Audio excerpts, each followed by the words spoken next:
you, sometime last year when negotiations started, there was a proposal to increase taxes on millionaires and billionaires, as well as there were some of these cuts that were in the budget.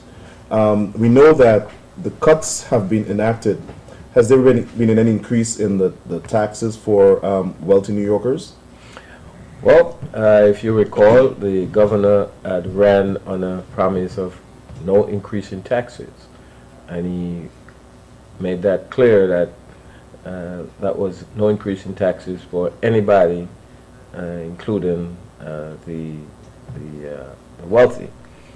That was part of his campaign promise, and he endeavored to keep the promise. Most folks out on the outside don't understand all of the dynamics around the issue of taxes. Now,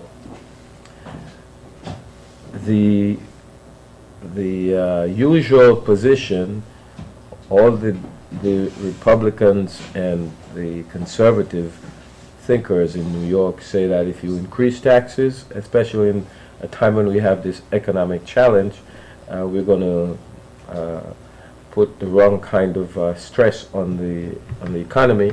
We will lose jobs. They say that if we raise taxes on wealthy people, they will run out of New York. They'll finally find residences elsewhere. So it will be, it'll have a negative response, and it'll be counterproductive. But you know, some ordinary kids took up residence in a park in New York, and while we continue to push at the table of government, those folks made a tremendous impact on public opinion, and there are some things that happened that helped them in their effort to bring real attention to the fact that our tax system is so unfair, and that it's inequitable for wealthy people who get all the benefits of a good society to not pay their fair share. The governor continued to resist, but soon he realized that this was a cry and a demand that was gaining momentum, and I give the governor credit for being able to pick up on the voice of the people and to attend to that. So he found a way to work with us to enact a new tax in a way that also could be spun as, instead of a tax increase, it cut taxes all across the board. But we did get an increase in revenue. We did get an increase in revenue, a little less than what we would have if we had just strictly imposed the millionaire tax we were pushing for, but it also taxed millionaires at a higher rate than they would have been left to pay had he allowed the tax to just sunset as the law requires. Let me ask you this, because I've also heard the argument that you can't increase taxes on millionaires and billionaires because it's going to damage the economy.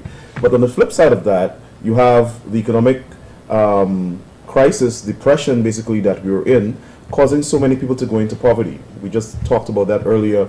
About 21% of New Yorkers, or New York City has had a 21% increase in poverty in 2011. So the budget cuts most times come at the sacrifice of social services, education, healthcare, etc. For instance, in this year's budget, I understand that there's no funding for foreclosure prevention or even to assist people who are going through foreclosures. So while we consider the fact that it might not be prudent to raise taxes on some people during an economic depression, the cuts that we're experiencing in social services at such a time of economic hardship, how do you create a balance to make sure that the most vulnerable in society aren't bearing the blunt of these cuts? Well, let me just address you mentioned a budget that did not provide any funding for foreclosure assistance. Now, last budget we passed, there was a problem with that because the budget provided assistance, but only covering 3/4 of the year. And we had a year-long effort to get funding to make sure that that foreclosure assistance was available for the entire budget year. The governor cooperated with us, and when we did that tax deal in December, we found the money to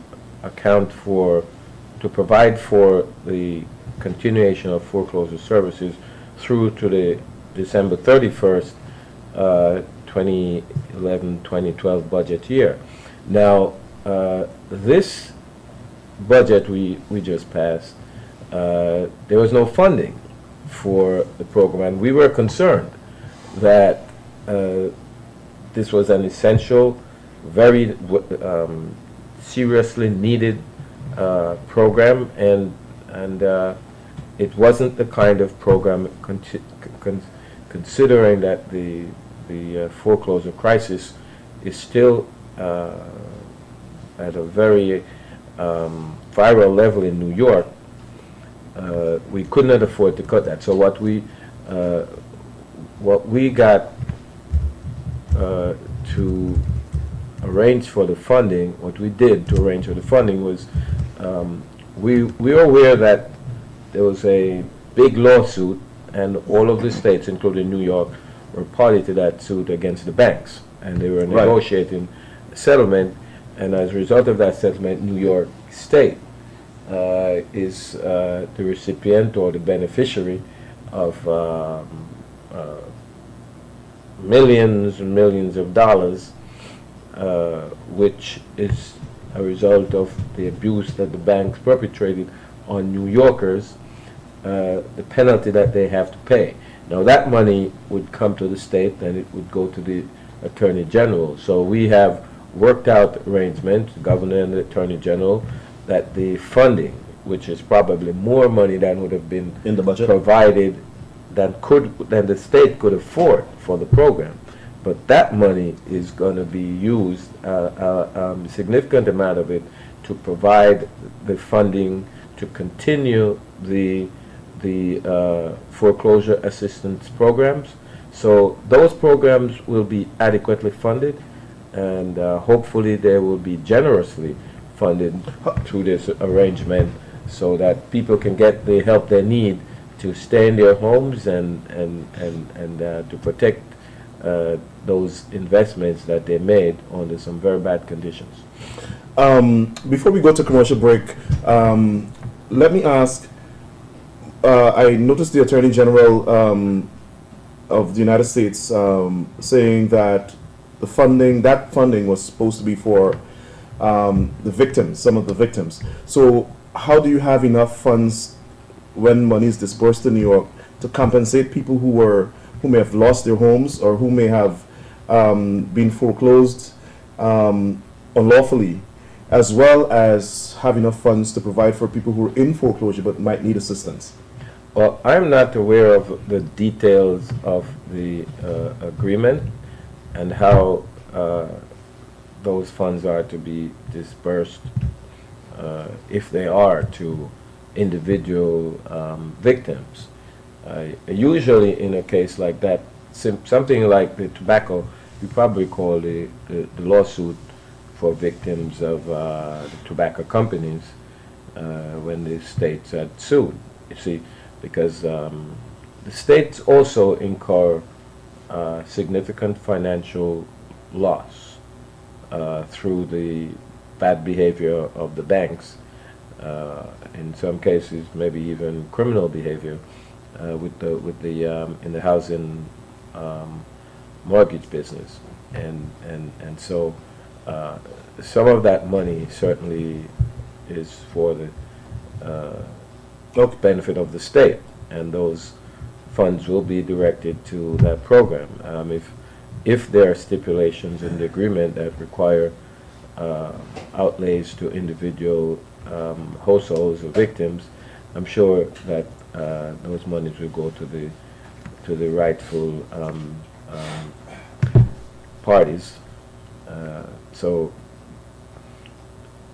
I have no problem with the arrangement, and as a matter of fact, I think that the people who are facing foreclosure, those are real victims of the crisis, real victims of the action, the bad actions of the banks, and if we can provide assistance to any number of those families to keep them in their homes, then they will have been reaping the benefits of that settlement in a very direct way. Great. Okay, so we'll take a commercial break, and when we get back, we'll talk about the slash in state employees' retirement benefits and how unions have responded to that. We'll be back in 60 seconds. The Caribbean American Forum. Welcome back to the Caribbean American Forum. I'm your host, Rickford Burk. I'm talking with the Deputy Majority Leader of the New York State Assembly, Assemblyman Nick Perry of the 58th District in Brooklyn. Assemblyman, the governor negotiated with some of the unions, public employees unions, and they agreed to have some cuts to the retirement benefits. Did this fracture the relationship between the union and the Democratic Party or the Democratic leadership in the Assembly? Well, let me just clarify something for the viewers. The governor made a proposal that was named Tier 6 because for public service employees, police, fire, teachers, their pension is set up in a series of tiers. Each time a plan is enacted, it's called a tier. The first pension plan that was passed is Tier 1. That was a very good plan for everyone who were in Tier 1, have benefits that everybody today wish they could get. Then they enacted Tier 2, Tier 3, 4. About 2 years ago, a little over that, we enacted Tier 5. Traditionally, all of those, because they pertain to labor, those pensions are negotiated with the unions. That's traditionally what's done. The governor, under a lot of pressure from business, and if you have kept up with the local reports and newspapers, a drumbeat of calls for reforming New York pension system, public pension system. You read stories of abuse and the media giving the impression that public servants are